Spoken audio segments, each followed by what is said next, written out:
mag-usap. Alam mo ba? Mahal mo na? Wala ka nang magagawa, mahal mo na.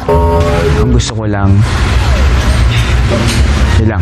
Oo na, hindi pa ako tapos eh. Wait lang. Teka lang, ako muna, nagsasalita pa ako eh. Ang gusto ko lang sana, ayusin natin yung pag-deliver kasi ang dami nang sasaktan eh. Rastin, sorry, pero ang pinapagalit ako actually si Bianca kaya hindi kita mag-gets. Si Bianca nga nakausap ko, hindi ko mag-gets, ba't ikaw pa yung mas galit? Oh, eh! Si Bianca pinapagalitan ko, bakit ikaw ang mas nagagalit?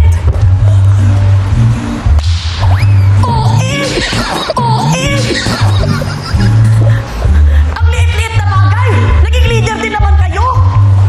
Sorry kung natapakan yung pagka-love team Ate ka lang. mo. Sorry ha! Inapakan ko ang pagka-love team nyo! Ate ka lang, mag-usap muna tayo dito ng maayos.